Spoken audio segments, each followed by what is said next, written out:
Hello，大家好，我是猫哥。那我觉得今天这一集应该会有非常多包控的小伙伴应该会非常感兴趣，因为今天这一集呢，其实也是我很多朋友会问我的一些关于买包包的问题或卖包包的问题。那所以呢，今天这一集基本上就是我个人就是买包十几年的一个血泪史，就是中间也是买错了很多包包，然后或者是卖包包的时候吃了很多亏，所以有了这一集。那当然，等一下的内容呢都是我自己的经验啦，所以我觉得也不会100%match每一个人碰到的状况，但是就是给大家一个 reference。那接下来呢，我就把所有的问题整理在旁边，总共会有6大问题。那大家如果有兴趣，我们就继续往下看。第一个呢，其实应该算是我觉得很多人心中非常想知道的事情，就是精品包包一直涨，那买包可以是一个投资吗？大家先来看一张图，这张图呢，如果大家看到就会觉得 Chanel 涨价真的很惊人。我基本上我记得我买 Chanel 大概是应该有快要超过10年了吧，所以我就是等于是从2-3千块美金买一个 Classic Flap， 一直看到它现在一个包呢，基本上已经24万台币买不下手的状态。它的包涨价真的非常非常的多。那其实很多小伙伴可能就会想说，专柜价钱涨那么多，那我卖的时候是不是价钱也可以这么好？好 ，OK， 我们就来揭晓这个秘密。给大家看另外一张图，另外一张图呢，其实是美国一个非常知名的精品网站，它叫 The RealReal， 它在2年前出的一个它的一个报告。那这个报告里面呢，它把所有的包包分成4大类。哪4大类呢？第一大类就是大家最想要，而且是大家心目中的梦幻包款的这种经典包包，像是爱马仕的 Birkin 啦、Kelly 就属于这个系列。大家可以看到 Birkin、Kelly 的价格非常的稳定，基本上你的状态不要太差，拿去二手市场卖个7成8成大概不是问题。大家可能会想说，怎么可能 Birkin、Kelly 价格应该更好吧？跟大家讲一下，因为它的这个价格是一个平均价格 ，Birkin、Kelly 有非常多的尺寸，也有非常多的颜色。那有的尺寸其实不是这么受欢迎，比方说 Birkin 的35公分，其实不会每个人都想要买它，因为太重了。然后或者是爱马仕也有一些，我觉得相对来说，普通人或者是我们一般人不见得会想要去驾驭的颜色，就是可能比方说爱马仕橘这种颜色，可能就不是每个人都可以接受，所以它呢是一个均价。那当然，如果是非常非常受欢迎的比较小的包款，像什么 Mini Kelly 啊、Birkin 25，当然价格就会远超过这个7-8成的价格。但大家就可以看到说，像爱马仕的这种 Birkin、Kelly 这种经典包款呢，基本上是最保值的。那第2大类的包包呢，就是 IT 包包。IT 包包就是它当年度呢，我们觉得非常的红、非常的流行的包包。大家可以想一下，这几年大概有几个包包是这个样子。比方说，大概4-5年前，大家有印象的话 ，LV 有一个非常可爱的迷你的后背包。它当年非常的火红，而且因为专柜呢都买不到，所以其实你在二手市场里面买一个全新的品项，或者是跟代购买呢，它的价格都会高于专柜，而且还高不少。但是到今年了，已经过了4-5年了吧，然后这个包包呢也经过改款的，到了今年其实是你在官网上就可以随意的订到，所以这个时候你就会发现二手的价钱就掉下来了。原因是因为当你在专柜可以买到的时候，其实二手价就没有理由比专柜的价钱更高，然后所以它一定会有一定的折价幅度。那你就想嘛，二手店卖多少你愿意买？可能8成或7成你愿意买嘛？那它的回收价就会更低，所以这就是所谓的 IT 包包。那当然这几年有几个 IT 包包我们也可以观察看看，像是 BV 的云朵包，去年也非常的红嘛，但是今年看起来也退烧了，所以今年你拿云朵包去二手店卖的话，其实它的价格其实就没有像去年的这么好，那这就是所谓的 IT 包包。那第三种包包比较有趣，它是品牌曾经就是非常具有它经典元素的一些包款。那过去这些包包呢，价格出厂的时候其实并不是很高，像是迪奥的马鞍包，特别是老花系列的，或者是 LV 的Speedy、Nano 这个系列呢，基本上它在过去出这个包款的时候，它的单价并不高。那这几年呢，品牌就是把它重新再出了一次，当然柜上的价钱提高了嘛。可是因为当柜上价钱提得比较高的时候，大家就会想说，我去二手店看，我就可以买一个比较便宜的包包。但是因为大家就知道嘛，如果大家都喜欢这个包款，其实二手价也会慢慢的提上来。所以这个类型的包包呢，我们叫做时尚复兴包包。这个包包呢，基本上它的单价反倒是慢慢的水涨船高，但是它基本上它的涨幅大概就是专柜价的可能5-6成左右的一个价格。这是第3类的包包。那第4类的包包呢，我个人觉得是所谓时代的眼泪。我本人也是曾经买过不少这样的包包。时代的眼泪就是它在某一年曾经非常的爆红过，就等于是当年度的爆款。但是它的辨识度实在太明显了，而且它就是那种非常trendy 的包包，所以就是过完了那个 trend 就结束了。那这个包包呢，我觉得大家脑中应该浮现非常多包包吧。我觉得应该很多人手上都有 Celine 的囧包吧，然后或者是 Chloe 出了好多这样子的包包，然后还有像 Gucci 前几年的那大腰包，大概也是这个类型。那关于时代的眼泪呢，就比较悲惨一点点。如果现在你要拿这些时代的眼泪去卖的话，你就会发现二手的收购价其实非常的差。我去年卖包包的时候，大概有几纸包就是属于这种包。当时的收购价大概都是在3折以下，然后甚至有的包包可能 condition 没有那么好，或是有的包包它可能比较大一点。那因为这几年不流行大包嘛，所以大概有的甚至是卖不到1成或2成的价格。所以看完这个报告，你们还会觉得奢侈品会是一个投资吗？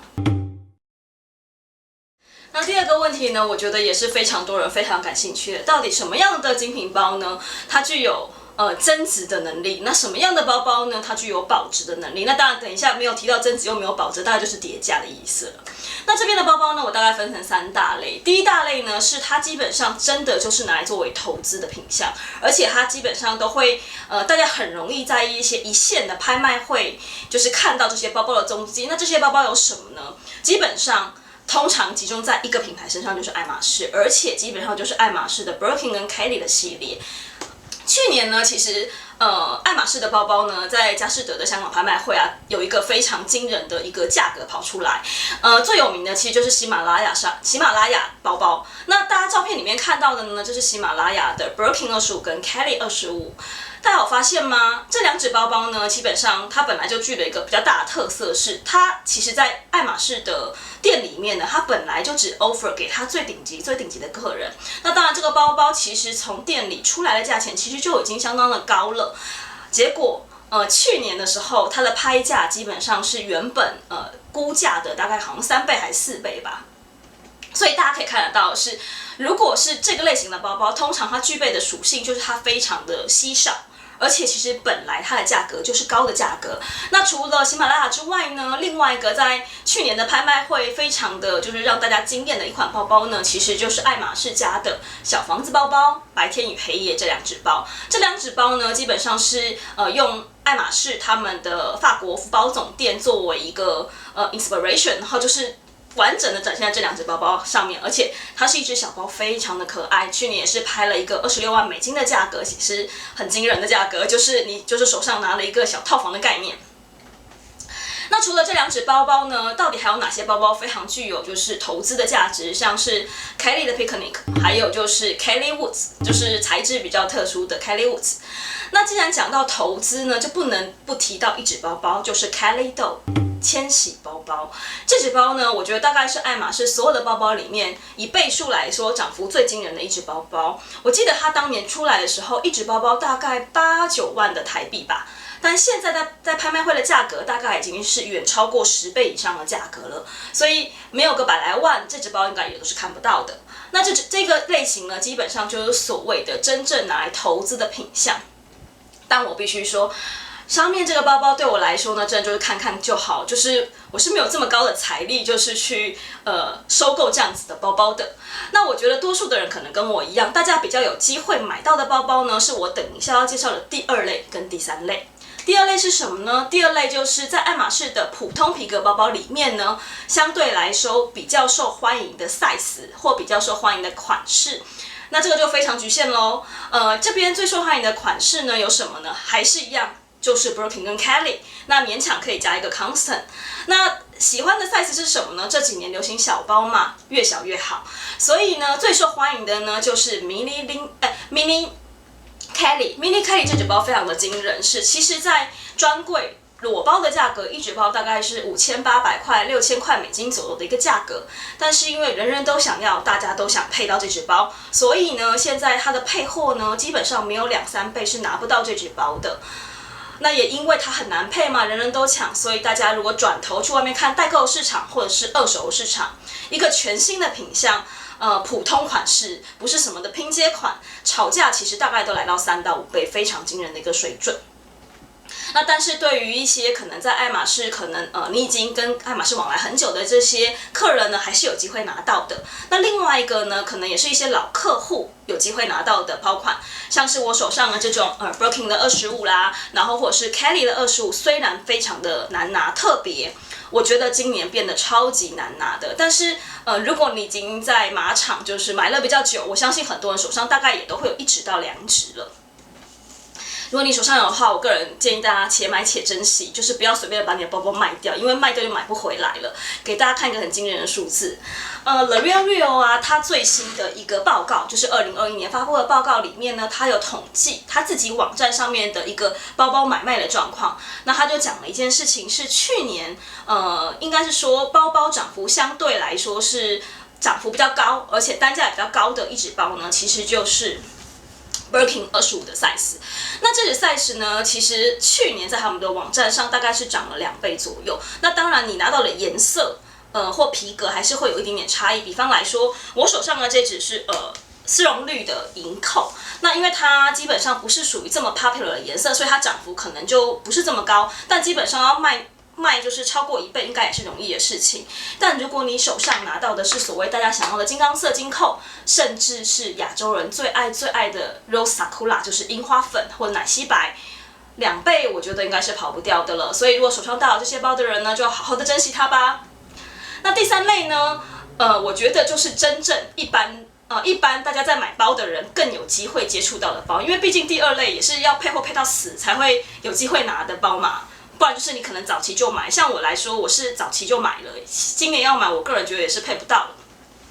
那什么东西是我觉得不需要配货配到死，然后甚至你有可能在官网刷一刷你就买到的一些包呢？也给大家看一下。其实这几年先讲2个要配货的包好了。其实我觉得第3类是我刚刚讲的保值款的包包，它不一定会增值，但基本上你拿去二手价，你卖个你原本购入价的7、8成，我觉得难度并不高。甚至如果你的状况好一点的话，甚至是有机会 break even 的，像是Kelly 的28或 Birkin 的30。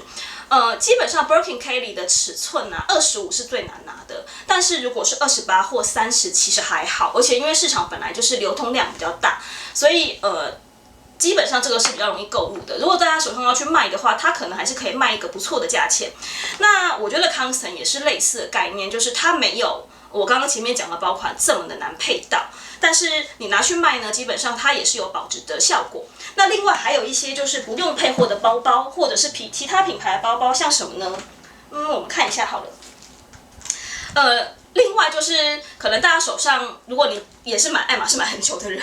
我觉得可能手上有些人会有 Mini Hoodie， 就是代替 Constant 的这只包，然后甚至有些人手上可能会有 Lindy， 不管是很难拿的 Mini Lindy 也好，或是 Lindy 26，然后甚至在更大的 size。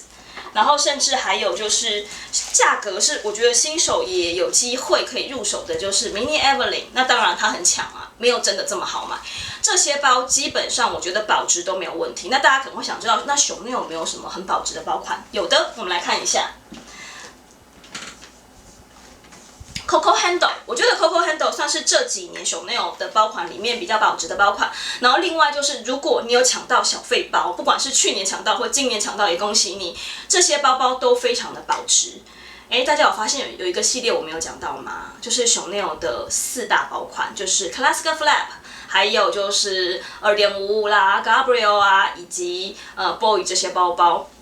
我觉得Chanel包包比较 tricky 的一件事情，是因为它这几年真的涨太多了，所以它保不保值 depends 你是在哪一年买的。我们再回到这张图，对，看到了吧？如果你是今年买的，我必须要跟你说一声抱歉，你用24万去买了Chanel的经典包包，但我们一般人在二手店看到的包包是什么样的价格呢？大概就是15万、16万、17万，全新的哦，或者是 almost new 的状况哦。当你看到15、16、17万是它的卖价的时候，你觉得它跟你收购价要是多少钱？所以如果它的4大包款你是在今年才买，我个人觉得保值的能力会很差。但是如果你跟我一样，我买的早了一点啦，我大概早了1、2年，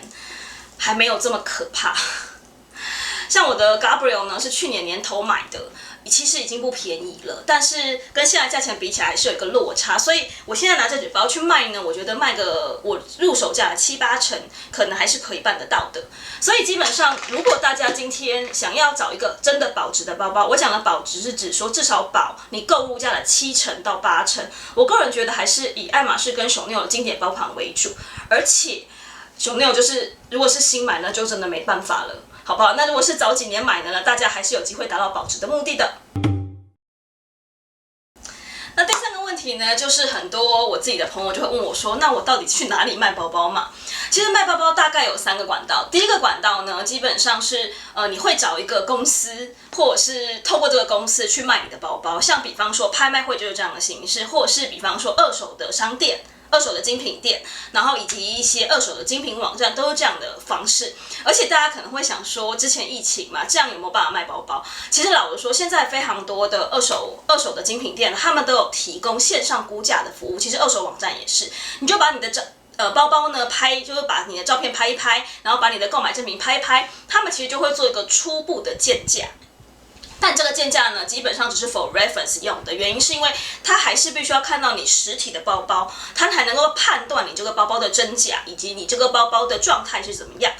那当然，透过这样的方式的好处是什么呢？因为等于是你把这个包包透过它寄卖，或者是你直接卖断给他，然后由他来 handle 后面所有的事情，包含拍照啦、上架啦，然后还有寄送给他的消费者，这些都会由他 handle。那缺点是，这样子卖包包啊，你其实都需要支付一个 commission。那这个 commission 呢，通常会是10%到30%之间，通常收的最凶的就是国际拍卖会。国际拍卖会来说，一般会 charge 15%到30%。价格越高的东西呢，它会 percentage 就会 charge 的越小。那但是总价可能还是很惊人啦。那如果说是一些二手店或者是精品网站呢，那基本上他们也会有不同的一些commission 的 charge。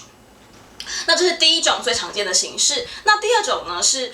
如果你在某一些二手商店买东西，或者是说，你在某一些二手精品网站买东西，他们会提供所谓的回售的服务。这句话是什么意思呢？就是你在他的网站买东西，他会跟你 guarantee 说3个月、6个月，如果你不喜欢，我可能可以用一个8折或7折的价钱收购回来。但当然，他收购的方式呢，有可能不是现金，有可能是所谓的 credit 购物金的方式收购。那这是第二种方式。第3种方式呢，也是很多人会采用的。第3种方式呢，就是大家会自己透过不管是雅虎拍卖啦、eBay 啦，这样子的拍卖网站，然后或者是透过像 IG、FB 的一些社团来卖你的包包。那最后一种方式呢，其实你是属于比较有制定价格能力的。那当然缺点是，就是你可能就是要 deal 比较多问题啦。那如果你是采取最后一种方式呢，我给大家建议就是，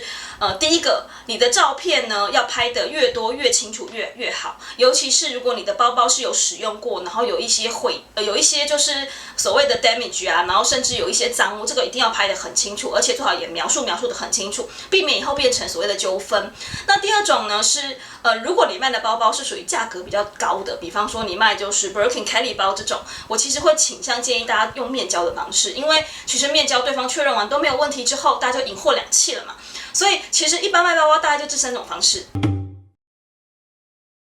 那第4个问题呢，就是卖包包的时候，如果你有原厂的盒子跟防尘袋，会不会影响价格？尤其是有些小朋友，他可能有些小伙伴他可能是在比如说法国的总店买了一个特殊包装的盒子，大家就会想说，这个有加分吗？我告诉大家，没有。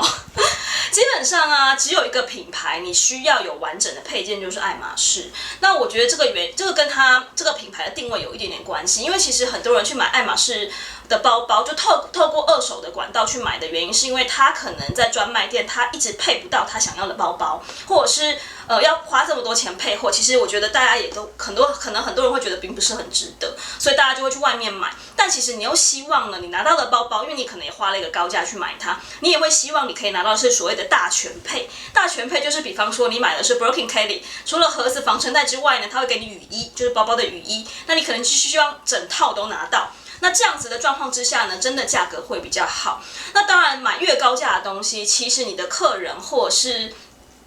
不管是你卖给的二手店也好，他其实都会想要拥有你的原始购买证明，不管你的购买证明是正本或是银本，其实我觉得对价格上面其实都会有一点点的帮助，因为那是信心度的加持。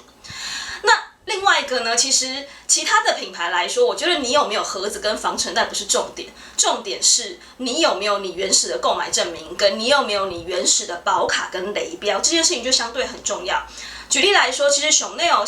近20-30年的包包呢，都是有保卡跟雷标的。如果今天一个包包是有保卡有雷标的状态，然后跟它是没有保卡有雷标的状态，跟它不但没有保卡，而且雷标又是毁损的状况，其实这3个 condition 呢，价格会有很大的落差。特别是最后一种，你又没有保卡，而且你雷标可能又受伤了，这个其实会大幅的让你的包包折价。原因是因为保卡跟雷标是鉴定这个包包真伪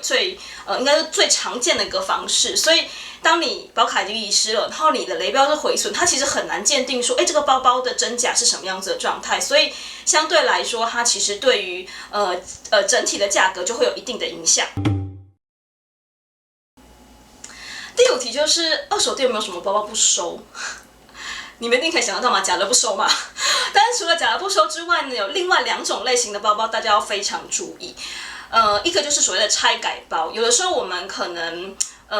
应该讲说，你可能去二手店买包包，你可能也会看到所谓的拆改包，或是你在网络上买包包，你可能会买到所谓的拆改包，然后或是所谓的 recolor 包包，就它重新染色过的包包。这2种包包未来如果你想要再卖掉，其实都是会有问题的。原因是因为多数的二手店或二手精品网站不收这2种包包，因为他们很难辨认这个包包的真假，所以最后他们就会决定直接不收。就算他收呢，价格也会非常非常的差。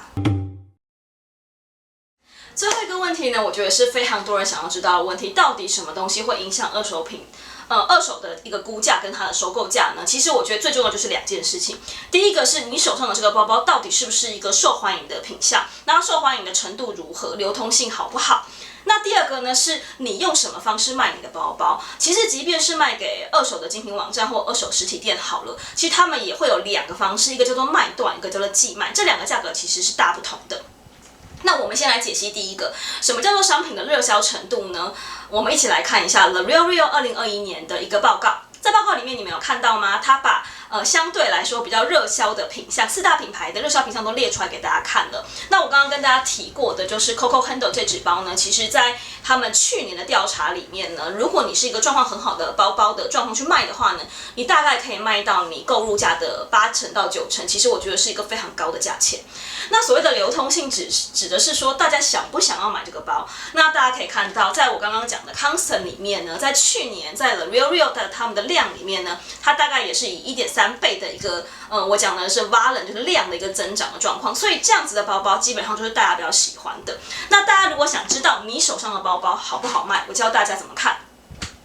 大家都去看一下现在二手市场上面哪些包包它的价格的位置在哪边，其实你大概就可以猜得出它会用多少钱